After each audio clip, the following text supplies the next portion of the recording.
Ladies and gentlemen, boys and girls, welcome back to episode number 29. I forgot the number of Beer versus Ivy.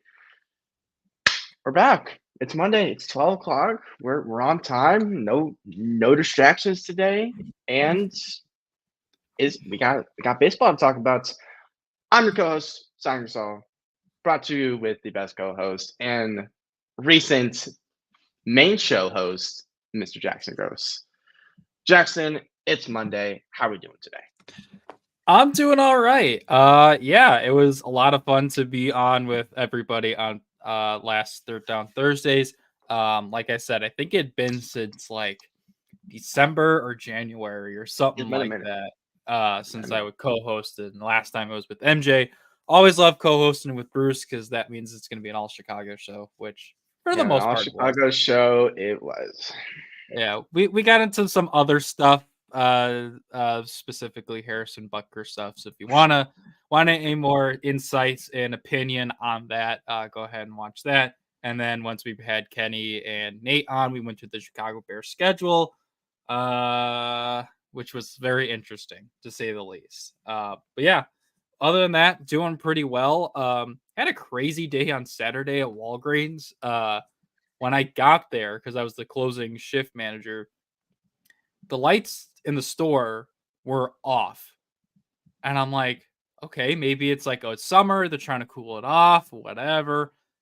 No, apparently there was like a power surge at like 6 a.m. So the lights everywhere else in the store were on, except like the main ones. So had an electrician come out to fix that.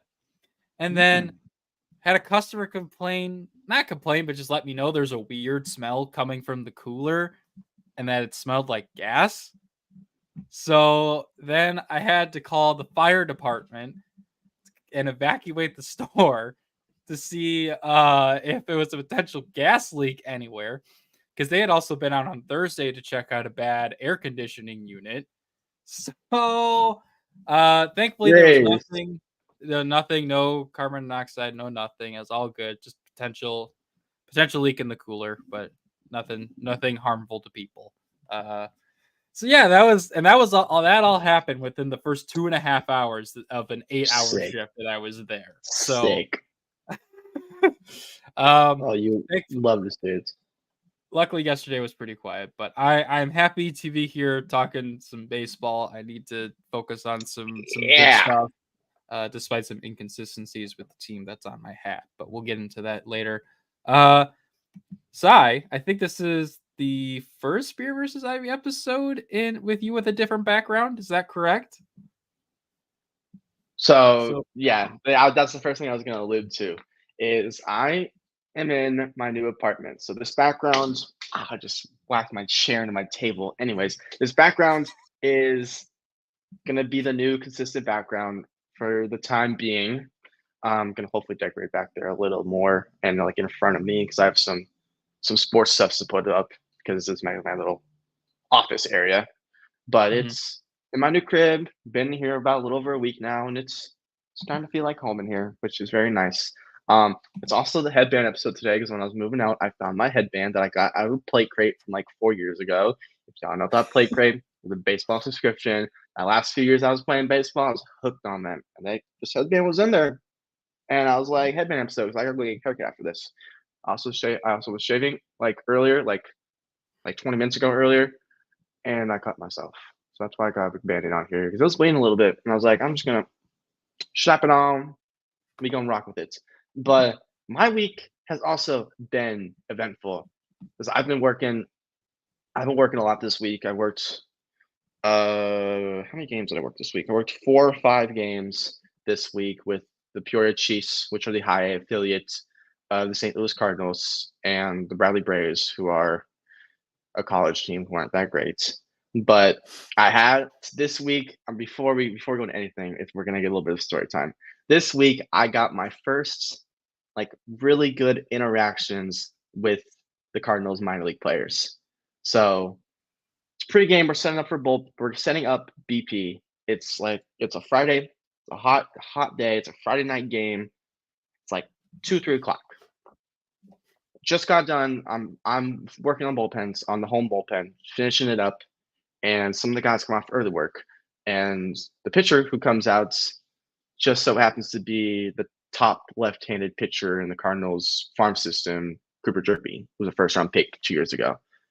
Came over to me, asked me, "What's up? How you doing?" Yeah, we had a little baby conversation. None too light. Maybe an hour later, some more pitchers are out. One of them is throwing wall balls against the wall pads, like in the bullpens, like on the side of the field. I was walking back, trying to just get an L screen out to wheel out to the field, and I look over, and I see a wall pad falling off, like completely off the hinge, just boom, falling off onto the player who was just trying to just do his work. So I stopped what I was doing. I'm like in center field. This wall pad bullpen is on, I believe it's right field. So I took a fucking hard 90s, just boom, I'm there. I'm like, hold on, what's going on? I got this. What's up? What happened?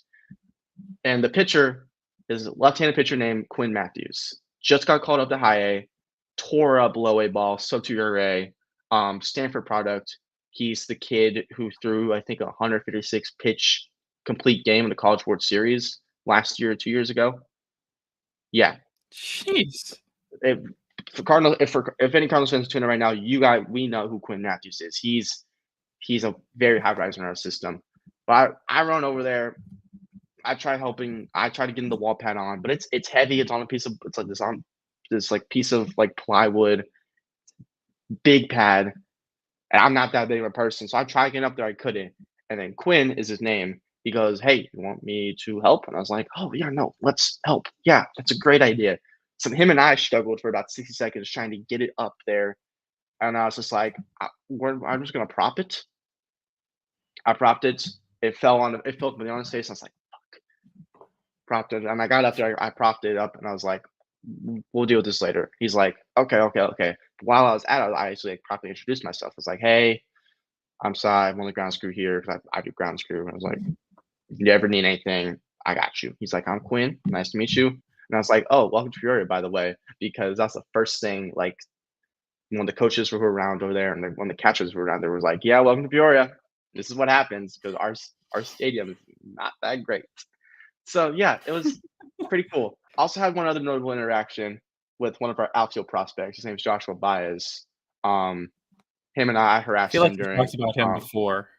We have definitely talked about Joshua Baez before. He's someone who has a lot. He has the tools to be really, really good. Is not consistent, but I harassed him per se during BP on Wednesday. I had the early shift on Wednesday. I was just shotting home run balls because I had nothing better to do. So I was just shotting home run balls. And after he came over to left field. I might have the left right field next up. I don't really care right now though. But I'm gonna stick with left field. Came over to left field. And he's like, "Hey," we were just like threw my missile, and he's like, "Thank you," because shotting home run balls. And I think I hit 2 out to the road, and I was like, "I don't think you hit 2 out. You hit 1 out, maybe." We just kept chirping each other back and forth.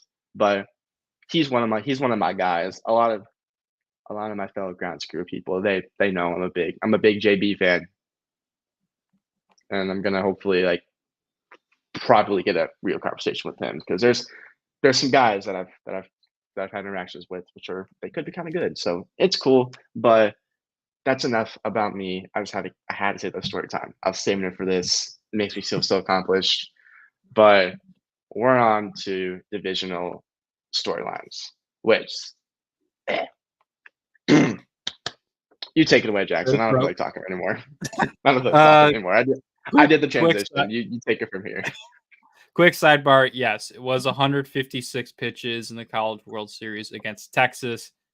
16 strikeouts for Quinn Matthews when Stanford was down 1-0 in the series in the best of 3. So there you go. But yes, divisional storylines. Oh, and I'm gonna interrupt you again. He debuted. He made his high debut Saturday night, and he went 7 innings of 1-run ball, had 22 to 26 whiffs, which are the most that any Cardinals minor league pitcher has had all year, through all levels. and he got the loss because our bullpen, our one of our good relievers came in the 8th inning and then blew it. So yeah, but he shoved, and I'm excited to see what he does. So now we can go. Well, actually, that's a pretty good transition considering how bad this team's bullpen has been, and that is what's going on with the Toronto Blue Jays and specifically Vlad Jr. this year. Okay. MLB's only Canadian team since last place in the AL East at a record of 20-25, 11 and a half games back of the Yankees, which coming into the year, we expected the Red Sox to be last in the division, yet they're sitting pretty at third ahead of Tampa and Toronto. And specifically with Vlad Jr., the defense hasn't been great. Offense is weird. His stats look all right. 4 home runs, batting .285, 376 on base, 395 slugging, 127 OPS or WRC plus. They look good. It's just like his OPS plus is 124. Like he's hitting for average. He's got a good OPS plus, but only 4 home runs, 20 RBIs is not that much from 172 at bats of Vladdy Guerrero. So I get the worry, but that whole team's not doing good. It's not just Vlad. He doesn't really have a support cast to help him out right now. I'm pretty sure they got Dalton Varsho hitting the 2-hole consistently. Dalton Varsho, I'm sorry, that's IKF. IKF should not be hitting there. And they got IKF on that team too. They got 2 IKFs on that team. They have. I was gonna say they have left-handed IKF and they have right-handed IKF. Yeah, they have the actual IKF and they have the one of the IKF. You can't have 2. You can have one, but not 2. But they kind of deserve it. I'm not gonna lie, because they shout out Alek Manoah. You pitched 7 shutout innings. You might be back, but there's a lot of problems there, and I just the offense is just horrendous. Bad. She's bad. Yeah, like Bo Bichette's sitting 211. George Springer's hitting 201. Still can't play defense either. Varsho's hitting 206, yet he's got 7 home runs. And Varsho leads in home runs and RBIs for Toronto with 7 home runs and 21 RBIs. Justin Turner's okay with 231. David Schneider, they're just the offense is bad. I think losing Matt Chapman hurts a lot more than I think most people are willing to admit to, considering how underwhelming his second half of the season was after that hot April and May. You really can't blame the pitching because, Bassett and Gosman haven't been good, but Barrios and Kikuchi have been great. You say Kikuchi, man, is sneaky. No one expects it to be good, but yeah, they'll come back around. With how honestly overachieving that team is a little bit. I mean, that other teams in that division are. Let's check back a month. Let's check back in a month. If they're still in last place, it's time. It's time to retool. You got to sell some pieces off. If you're in third place by then let's just. Yeah, no, I agree. The bullpen's been a bit of an issue. Outside of Yimi Garcia, who's already played 17 games and has only given up 1 run, the rest of the bullpen's been bad. Jordan Romano just came back, so we'll see if that can kind of stabilize things a little bit. He even has, but he's rumored to get moved at the deadline. Teams like the Orioles want him. Yeah, I can see why. So it'll be fascinating. Yeah, I don't know. I don't even know what the Blue Jays do, and I think does Guerrero have any arbitration coming up? Let's see. Maybe. I don't even. But I don't know. Just a little check. We'll check back with them in a few weeks. They're still in that place. Then we'll worry. It's still early enough that they can easily right the ship. But transitioning from an underachieving team to an overachieving team, how are the Cleveland Guardians doing it? Despite another starting rotation, the Guardians' bats have been incredible to start the season, sitting 19 home runs and tied for ninth in WRC+. Wow. Another week where the Guardians have continued to have a 37-year-old Cookie Carrasco in your rotation and are winning games in 2024. Yep. Yeah, it's voodoo magic at this point. It's voodoo magic at this point. I don't know what you're talking about. Yeah, but I like it. Yeah, they're one of, let's see, 1, 2, 3, 4 teams with 30 wins already on the year. They're still only a game and a half ahead of Kansas City, which is hilarious. Shout out KC. Yeah, like the big thing with the Guardians over the last few years, and for any of our viewers who also watch Fuzzy, will also let you know that like power has been such an issue for them over the last few years. But this year, they already have 2 guys with double-digit home runs. Josh Naylor has 12. Jose Ramirez has 11 with 41 RBIs. And then Will Brennan's got 5. David Fry has 4. Tyler Freeman has 4. Stephen Kwan has 3. Kwani boy. Like, and even like, yes, Stephen Kwan's been injured and he technically leads the team in batting average. But Andres Jimenez isn't that far behind, hitting 277. And he's coming off a disappointing year too. All this team needed to do was just be more consistent and get rid of Miles Straw, and now they're fine. Yeah. Who knew it would just take getting rid of Miles Straw playing center field every day? You got rid of Miles Straw. You said, Tyler Freeman, you're gonna be the guy, and Estevan Florial, we're gonna stick you in the corners, we're gonna have you DH, and we're just gonna run. Hey, I like what's going on in NL Central outside of Chicago White Sox. But even then, I love that the White Sox are sucking because they're gonna get rid of everything. Mm-hmm. But it's a race that we're gonna keep coming back to because I give it. There's 3 teams that at this moment in time realistically can win that division. Yep. Cleveland and Kansas City are the easy 1-2, and Detroit's going to sneak in there. I think the Twins are going to middle out unless they make some moves. I just don't like. They could at this point, with how they're playing, they could be a potential seller. You know, they went on that big win streak to save their season. Mm-hmm. They've lost 6 in a row. Yep. Now, and they're sitting a couple of games above 500. So. Yep. Yeah. As it currently stands, Kansas City and Minnesota have the last 2 wild card spots. Tampa Bay is tied with Minnesota, and then Detroit is a game out. And Tampa Bay starts a big series with Boston tonight. So that's huge. Not only for divisional, but more so for wild card.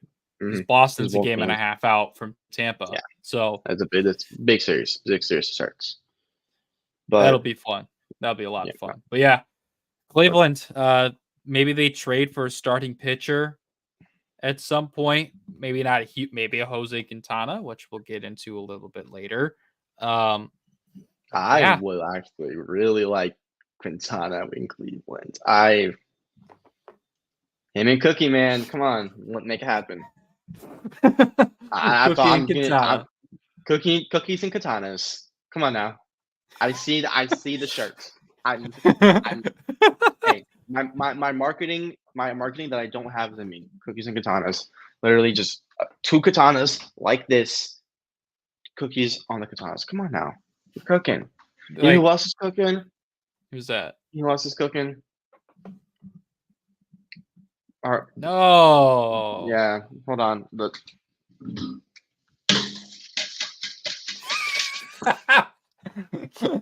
they're Nicely back. done. Nicely They're done. back.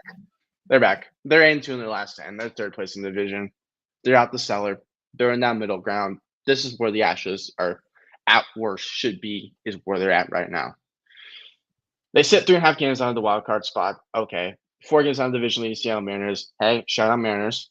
All they had to do was just put it together. Better than first. You love to see it. What you don't love to see, though, is the 10-game suspension that Ronald Blanco got because of the glove. Yep. And then the bait account that came out and just lied their ass off on his name. And then Blanco saw it. Blanco got mad and said, yeah, no, you're going to hear from my lawyers. This ain't happening Oh again. yeah, it was about the extension that he would Fake the potentially fake got. there's a fake extension and there's a couple other things. It's just like he's already suspended. He got nothing to do to me on his phone. You're doing Yeah. this? Okay, yeah, whatever. But So the Astros are they're the Astros. What do you expect? And they're doing this right now with a slump in Jordan. Jordan has not been great this past week. He's still in the 3-hole. He's still like okay. Like it's Jordan. What do you expect? But Jordan's slumping right now. But Kyle Tucker, man, like let me pull up his stats because I just want to talk about how Kyle Tucker is saving this team. oh, and shout out to him for switching cleats. He was like 0 for 2 or 0 for 3 with the green cleats. He switches to the orange cleats and hits 2 home runs. Yeah. No, Kyle Tucker right now has a 3 WAR even and 167 at bats, 48 hits, 15 home runs, 33 RBIs, batting average of 287, stole 7 bags, on base percentage of 417, slugging of 623, an OPS of 1,039, which is OPS plus equivalent of 197. I'm not making these numbers up. And Kyle Tucker is he said, hold on, we doing bad? On my back. Let's go. Yeah, no, you love to see it. Bregman's coming back around. Altuve is still consistent. Pena's not doing great, but Pena doesn't really start doing good until about July, so I'm not really worried about him. Jake Myers, random power boost out of nowhere. He's hit 2 or 3 bombs this past week. Still playing really good defense. Like this is what you expect from the Astros. They're back. They're Yeah. I just hope they stay. I just hope they stay there. Stay there. Don't go any higher. The only thing I will caution is that outside of this series they just had against the Brewers, which thank you for taking 2 out of 3. Thank you indeed. They played Detroit and Oakland in the previous 7 games.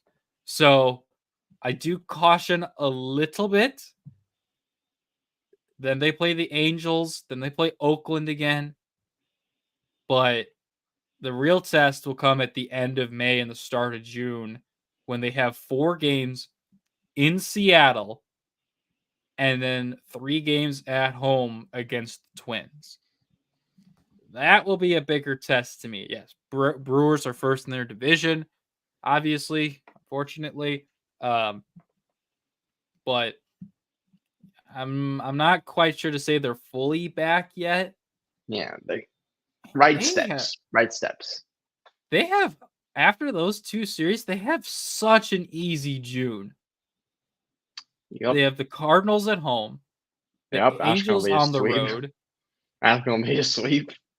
At San Francisco, at home versus Detroit, and then on the road against the White Sox before 3 against the Orioles. The Giants will be a little tough.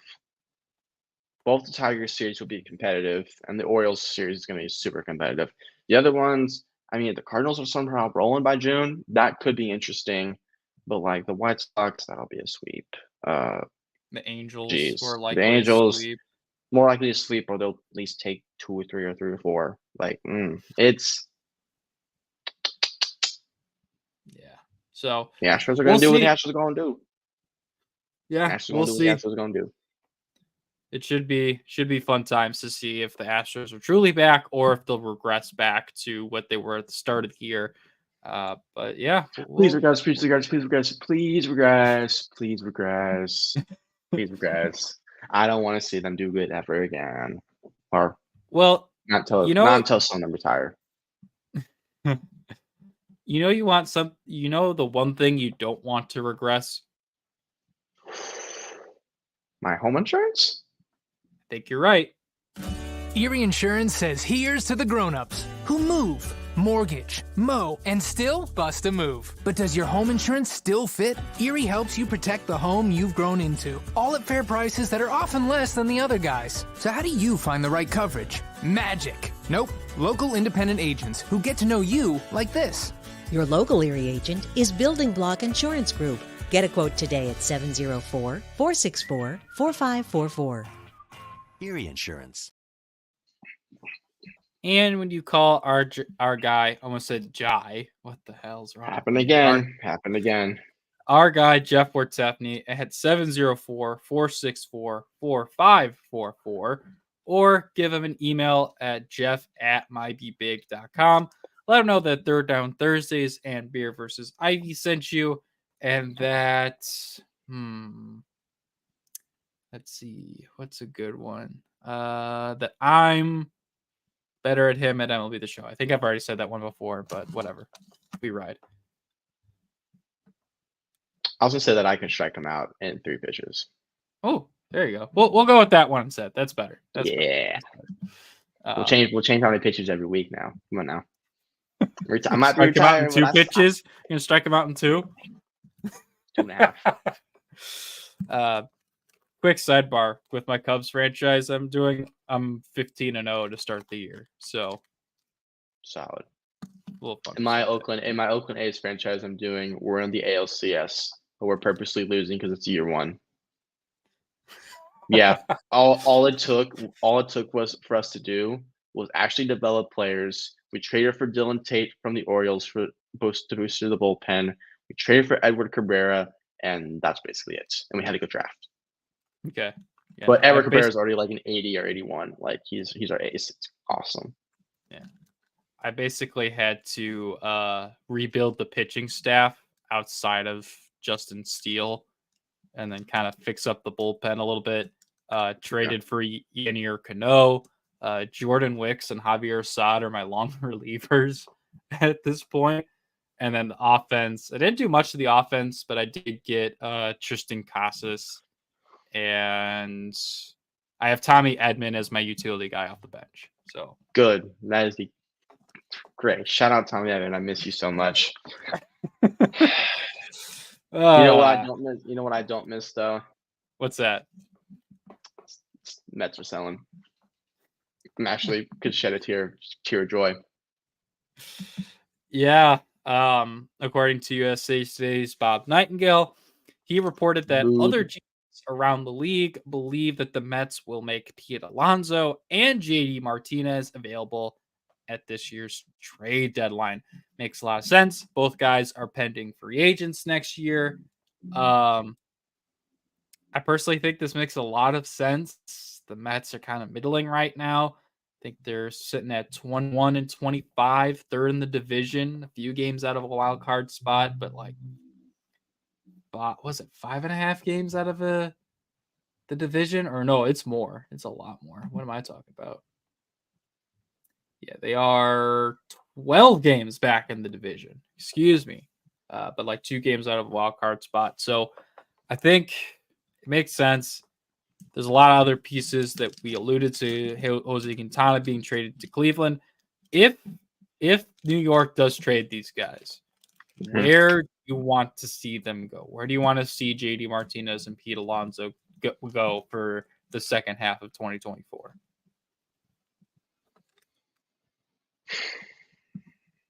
I don't know. Hold on. Let's think about this. Let's see. JD Martinez. We'll start with JD first.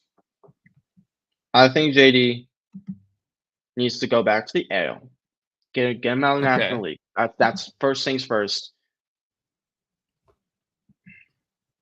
I hate that I'm going to say this. Tampa Bay.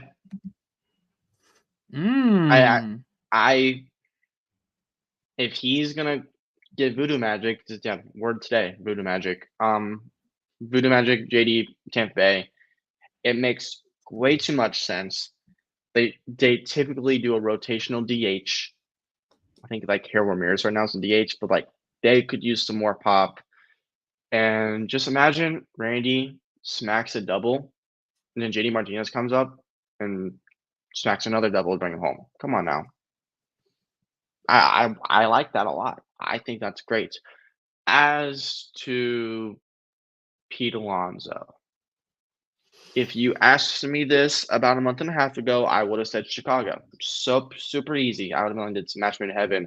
Michael Busch has shown me that Pete don't need to go there. I don't know. He's hitting 200 since April 16th.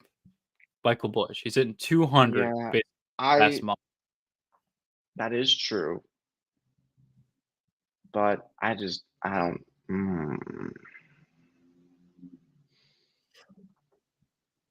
I have my answer. I don't think Pete moves. I think it's more likely for Pete to get an extension before the trade deadline instead of getting moved. I know that rival GMs think he's going to get moved, but I just can't give you a team where I realistically think he could go. Houston, maybe. They got John Singleton's there right now. They could flip Jose. They would probably try to flip Jose Abreu to New York. Hopefully, he just can change the scenery, be fine. So we'll say Houston. We'll say Houston for Pistol Pete. Even though it's Pistol Pete. Blah blah. I don't like Pete Alonso, so it's hard for me to say where I want Pete Alonso to go because I just don't like him. So we'll say Houston. Okay. I'm taking a look at the home run numbers right now. Tampa Bay makes a lot of sense. They're tied for 23rd in the league in home runs. They're tied with Miami for that mark. They're only ahead of Detroit, St. Louis, Toronto, Colorado, Washington, and the White Sox. I'm trying to see. Seattle's got first base pretty much locked down. Mm-hmm. Weird one for Pete Alonso. I'm not sure exactly what their situation is, but if they want to go for a big swing, I could see the Pirates trying to trade for Pete Alonso. I don't know exactly what their first base situation is like right now, but it's Rowdy Tellez and Connor Joe. But Connor Joe's a primary outfielder, and Rowdy Tellez. Sorry, Rowdy, he ain't good no more, Bubba. Yeah, I like that. So I think that'd be a good spot. Or even if they wanted to go buy low, I think Pittsburgh's a good spot for either of those guys. As much as I would hate it. As for Pete, you can say Milwaukee is not a terrible. Actually, Milwaukee's 5th in home runs. They do not need. Yeah, they're tied for 4th. Oakland is 4th in home runs. The hell? Sneaky. Anyway, fact of the day to find out. That's something we did not expect to see today. Oakland is being 4th in home runs. I guess if you want to see him in the AL, I could see a reunion with J.D. Martinez in Boston. That was my other option. I was like, I like or I don't know. I guess Costas is coming back at some point, and I think do they still have Yoshida as their DH at this point? Basically, yeah. Then, and I guess which I don't really like because he's not a power hitter. I could also see Pete going to Tampa Bay. I think Pete would be a really interesting spot for him to go. But they'll be competitive enough to where they'll buy at a low price for some guys, and then they'll just middle in and either barely squeak into the playoffs or like just miss out. So Yeah. David Hamilton, man, he's your shortstop of the future. Trevor Story, who? Anyways, let's talk about the middle. Let's talk about a team. Let's talk about a team that sucks. The Cincinnati Reds. Remember a couple weeks ago we were talking about Pirates this, Pirates that. Shout out Cincinnati, man. LA De La Cruz can't even buy you a win. Cincy is happily now in last place in the Central with record of 19-28 and is 3-7 in their last 10. Jackson, would you like to tell me who on that team is leading them in batting average? Well, it would actually be Ellie De La Cruz. Would you like to tell me what that batting average is? Well, I'll start it with this. It's more than 200, but it's less than 300. It's right in the middle, 256. And that's leading your team. No wonder why you're not winning baseball games. You can't score. You can't get on base. Okay, but like you got a young pitcher snap. You've got a good closer. Ellie De La Cruz has already stolen 30 bags? 35? It's May. But he's your best hitter and he's in 256. Yes. You have 30 stolen bases for Ellie De La Cruz. You have to hit the ball to score. No wonder why you're 19-28. You can't get on base. You have all these random middle infielders. Can't get on base. You got Will Benson. It's your supposed Lord and Savior. Hit him below the Mendoza line. Yeah. Jamer Candelario, their big free agent acquisition for the offense, it's hitting 220. He has an OPS of 672 and a negative .2 WAR.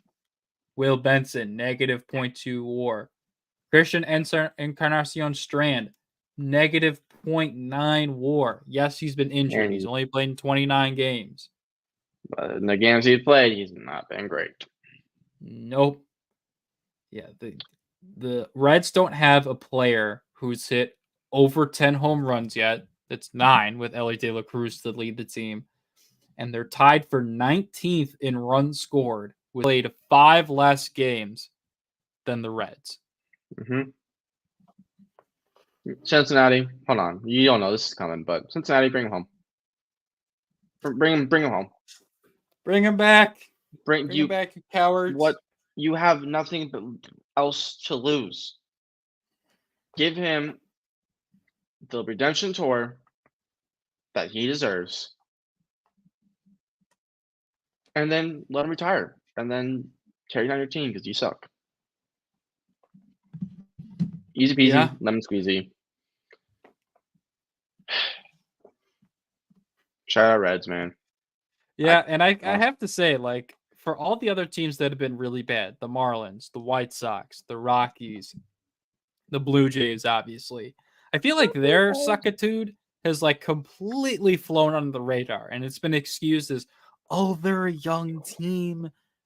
We couldn't expect that. No, I heard from all offseason the Reds were going to be a top 3 finisher in the NL Central. I myself, I think I even said that the Reds would probably finish top 3 in the division, and that it was that was going to be Cubs and Cardinals in the top 2.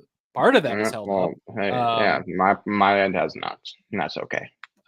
We're not in last anymore. We did something right. Shout out to me in the 4th place. This is where we should be. But yeah, like I think, like you said at the top, they're 3-7 their last 10. And taking a look at it, they lost 3 of 4 to the Dodgers, 2 of 3 to the Diamondbacks, 2 of 3. They got walked off on too. 2 of 3 to San Francisco, and that was before losing 1, 2, 3, 4, 5, 6, 7. Oh, 1, 2, 3, 4. Come on, buddy, gotta count. 6, 7, 8. 8 games in a row against San Diego, Baltimore, and Arizona. And it doesn't get any easier. They play San Diego, Mm-hmm. the Dodgers again. You're about to lose 3 or 4 or 2 or 3. However many games They play the Cardinals at home before they travel to Chicago to play the Cubs. You might win a couple games against the Cardinals, but it won't be that many. We got a point to prove. Looks like Kyle Gibson, that's surprising. Lynn, Gibson, and Michaelis in those 3 Kyle games. Gibson masterclass incoming. It's happening. Shout out Kyle, man. Oh my Anyways, time to go to another team. Reds suck. We get it. Next. And that next is we're going to talk about the NL West and how the Colorado Rockies are surging, and Shohei does something that he doesn't normally do, a walk-off hit. Yippee. I don't care. Oh my gosh. But yeah, no, the Rockies have been in an interesting spot because they had won 7 in a row previously. They had swept the Rangers. They had swept the Padres, who the Padres are like 2-5 against the Rockies this year, but have like a winning record versus the Dodgers. So the same old Padres. It's playing Mike down the Schilt, competition, playing down the competition, and then playing up the competition at the same time. So yeah, anyway. But they were surging at one point. But now they have lost 3 in a row and sit at a record of 15-31. Yeah, they just got swept by the Giants and lost, and were outscored 28-10 in the series. The closest game was a 4-1 loss yesterday. So yeah, it's a rebuilding year. Expect a big sell-off from the Rockies at the trade deadline. Yeah, it's unfortunate because the Rockies have always been like a fun team when they're good. They're not like a super boring team, but yeah.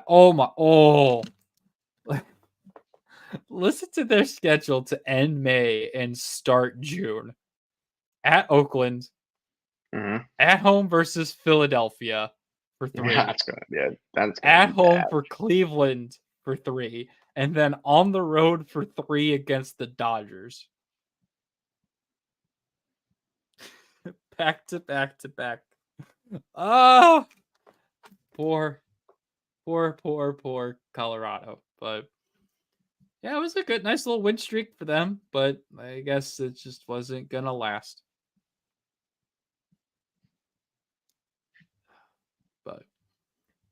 But you know something that you do want to last, though? My vehicle. And you know how you get your vehicle to last? Shoot, man, I don't know. With some good car insurance. Here's to the grown-ups. Your car is now your office, stage, nursery. Sorry. Erie Insurance offers products that lots of other companies don't. That's a big deal. And it's a good deal, too. And with Erie, you get your own independent agent, not a giant corporate call center or some online robot. You meet with a real person, like this. Your local Erie agent is Building Block Insurance Group. Get a quote today at 704-464-4544. Erie Insurance. Shout out, Jeff. Shout out, Jeff, once again. But now, it's time for, I would say, my favorite segment of the show. And that is State of the Union for the Cubs and the Cardinals. Since the Cardinals have made the most news this week because they did some stuff with a certain type of jersey. We'll go ahead and start with you. What's going on with the Cardinals?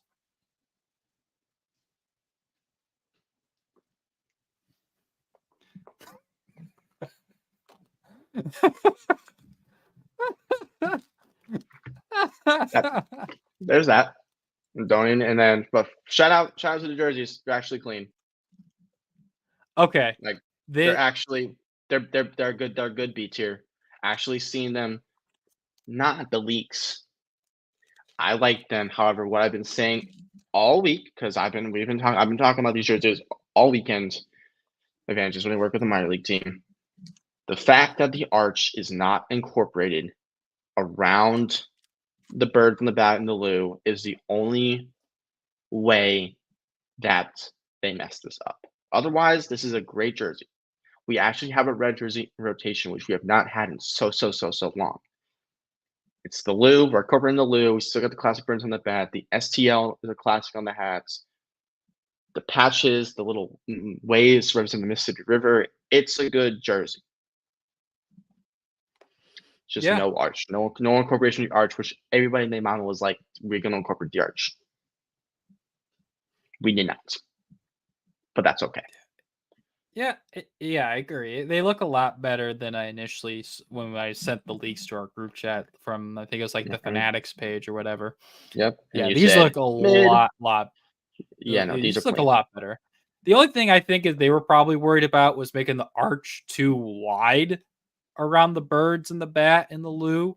I guess that's the only reason they didn't add it. But they could have they could have just made it just ever slightly smaller to get the arch around it, and no one would have complained.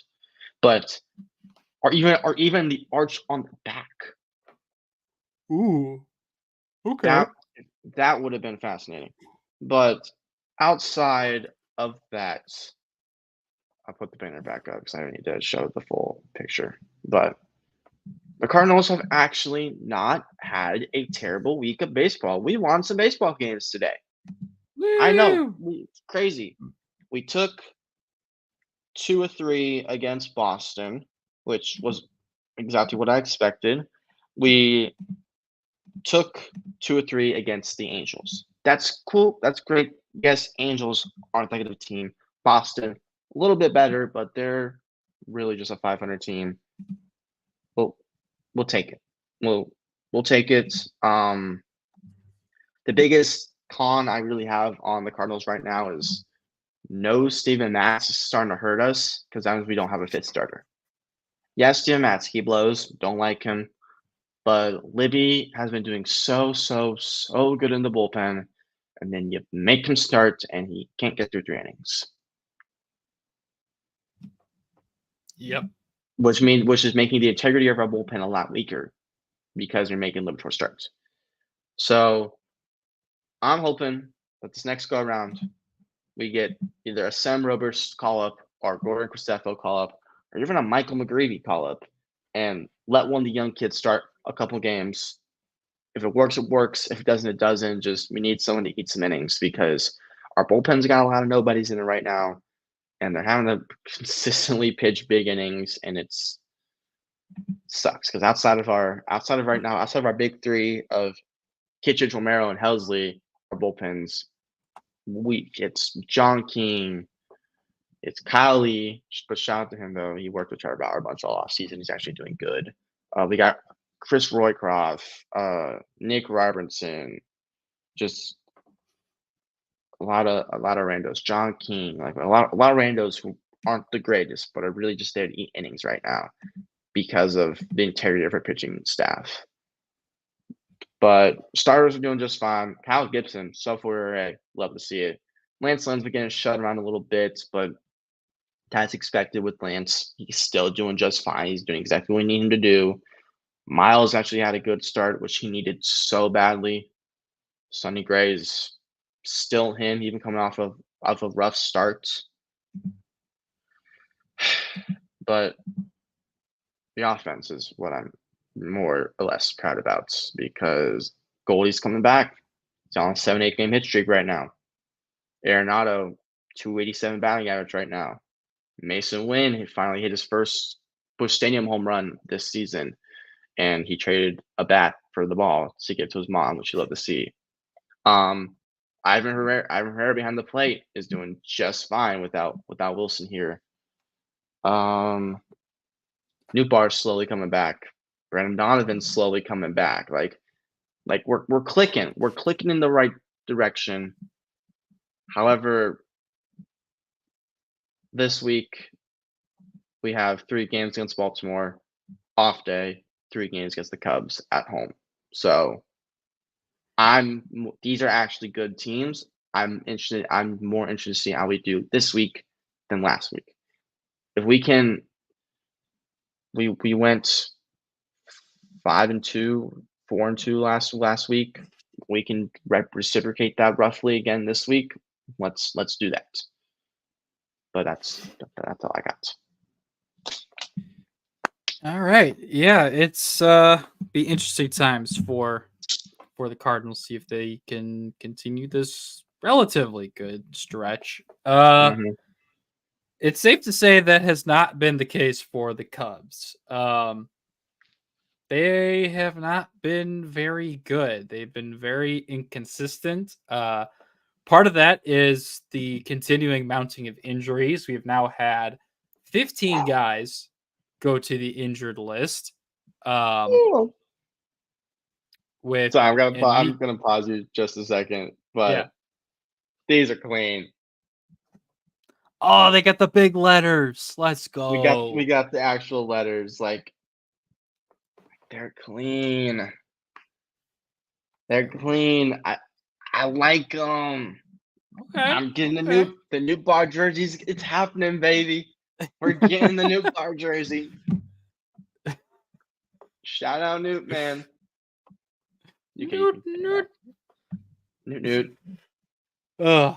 Anyway, like I was saying, the Cubs have been very inconsistent. They have not won a series since they took 2 of 3 from the Brewers at Wrigley. They lost 2 of 3 to San Diego. Scratch that. They did win a series against the Pirates on the road. I got it mixed up. But they've lost their last 2 series in a row. They got shut out twice by the Braves. They lost 3 of 4 to the Pirates, 2 of the games being 1-run games. Yeah, and it's just been rough. The offense has been inconsistent. The bullpen has been inconsistent. And then Justin Steele has not been good since he came back from injury. He's getting at like a 5 ERA. It's been kind of rough, but you guys showed us, so it's okay. Yeah, and I was actually just gonna play this real quick. Hey, Chicago. What do you say?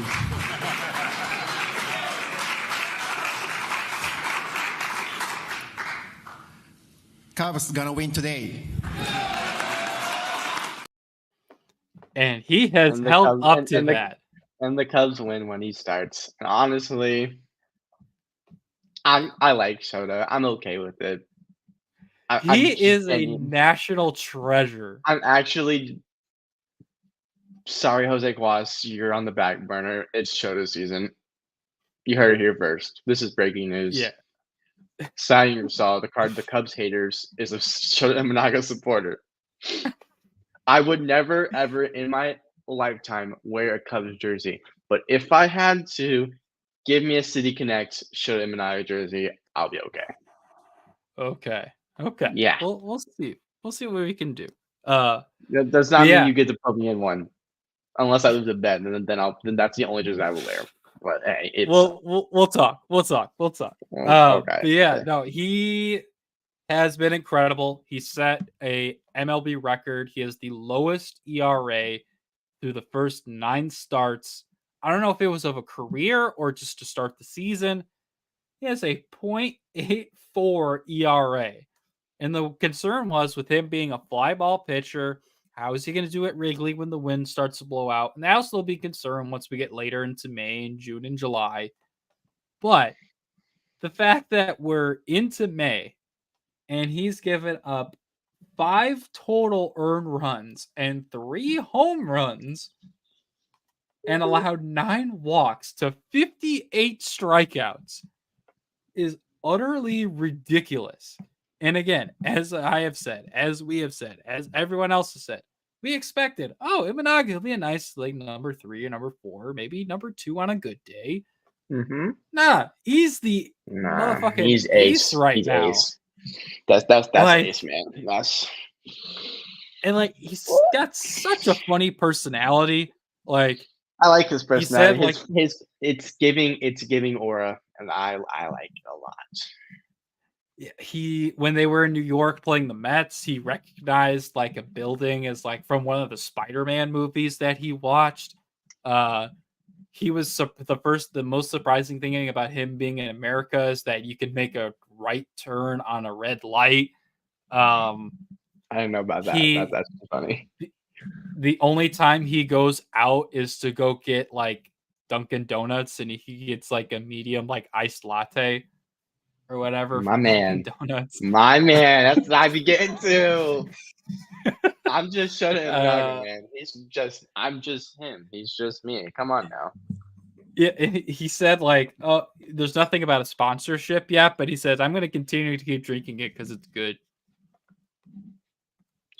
At Dunkin' Donuts, you guys know what to do. There's so many in Chicago too. Just put up his face on some windows. You're gonna get the business.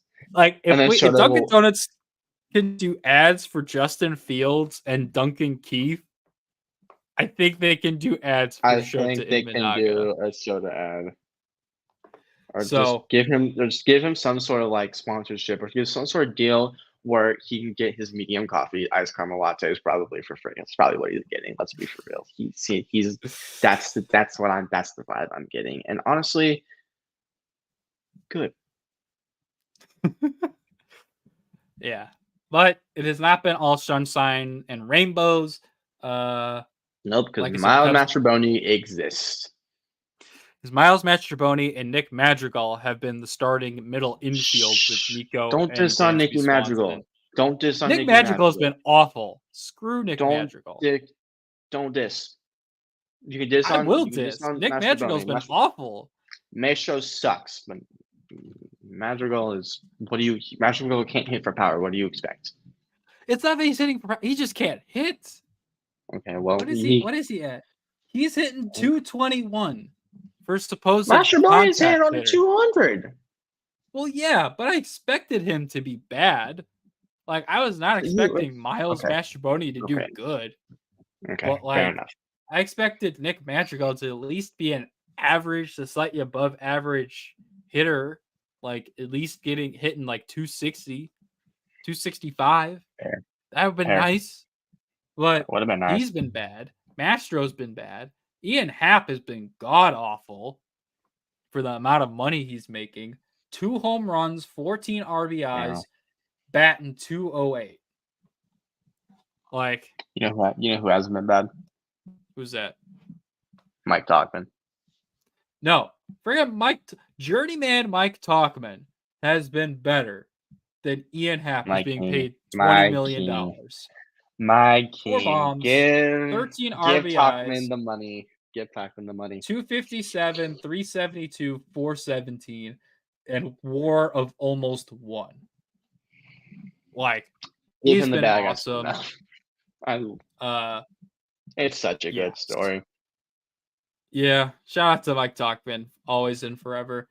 The nice thing is Pete Crow Armstrong's been okay in spots. Seiya Suzuki's coming back. He's looked better. Hit his first home run the other day since coming off the IL. Patrick Wisdom's been solid off the bench. So there's some positives with this offense, but everyone just needs to get healthy. And Yan Gomes has regressed. He's hitting 182. Oh, Yan Gomes is bad. He's got 2 home runs, 5 RBIs, 27 strikeouts to 1 walk. I'm gonna give you a tidbit of information I don't think you know, but I was in person for Wisdom's first career home run. Really? Yeah. Fun fact, which I just remembered. It was a September game against the Dodgers where the Cardinals got absolutely blown out. But that's right, because he started his career at the Cardinals, Disney. Yep. I forgot about that because I hadn't heard him until he was playing full time with the Cubs. Yeah, no, he was a Cardinal first. He was a Cardinal prospect first. Made his debut with the Cardinals. Yeah. We have Wilson Contreras. You guys have Patrick Wisdom. Wait, what? We have Wilson Contreras, and you guys have Patrick Wisdom. I think that's a fair swap. They're about the same at this point. Well, yeah, not Patrick Wisdom. Contreras is injured. Okay, whatever. Screw you. You're not nice. I was making a logical take that we got Wilson Contreras from you guys, and technically Dexter Fowler too, and you guys took away Patrick Wisdom, and there's probably a And couple John others. Lackey and Jason Hayward. I'm happy y'all took J.Hay. I'm not gonna say that word. I dislike him. I don't like his attitude. Happy that he's doing good in the Dodgers, but that 2015 year was a waste. I wish we didn't do it. Anyways, we're done with the State of the Union. Cope. Yeah. Cope. Can't beat a Gone wild and card on. team. Cope. I know. I'm quite aware. I'm ride or die with this team since 2012. I know. We can't win. I'm quite aware. You don't gotta remind me. Oh my I'm just gosh. being realistic. We won games this week. We're not gonna win games next week. I'm not talking about this year. I'm talking about 2015, dog. Oh, I know, dog. That's the last year of sort of relevancy. But it still stands. Fire Oliver Marmol. He needs to get the fuck out. And just leave. Goodbye. Oh my gosh. Do I have another random story I can say before we leave? Because I feel like I have something else I can say. While you're thinking, we did come out this week that Juan Soto will not sign an extension at all in season with the Yankees. Will probably test free agency, which is not surprising. I know the Yankees need to lock him up, but Scott Boras' client going to test free agency, and with the year he's having, he's probably getting $500 million. Yep. And you know who's going to give him that money? The New York Yankees. New York Yankees are going to give him the money. I don't see any other team doing it. Just realistically. Yeah.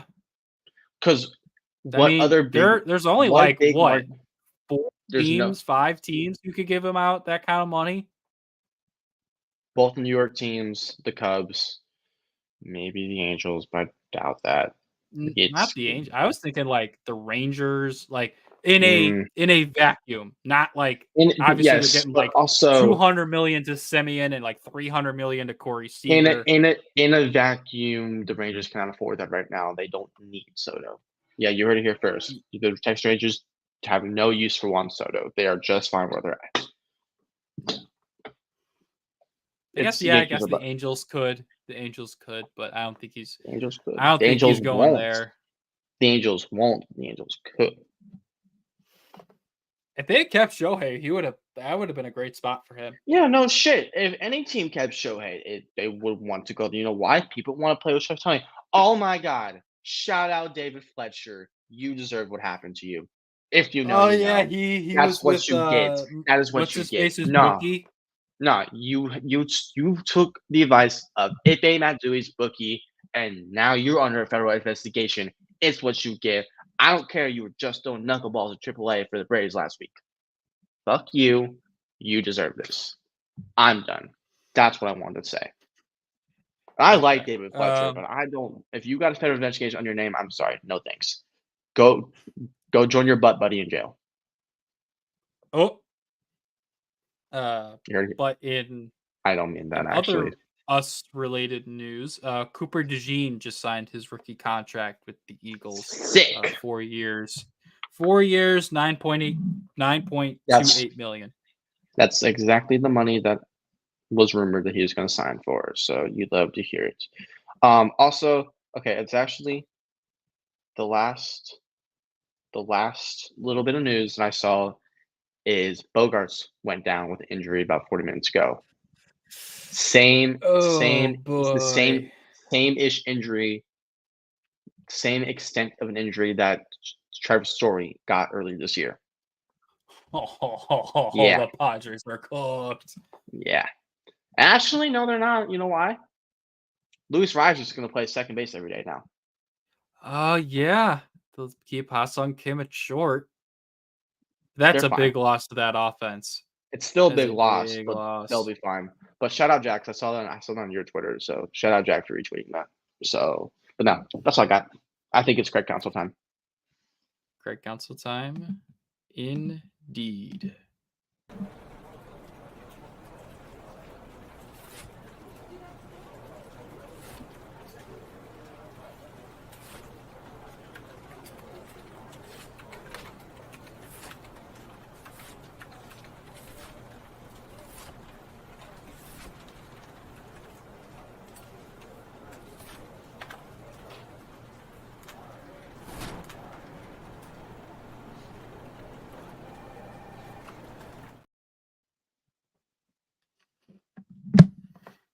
All right.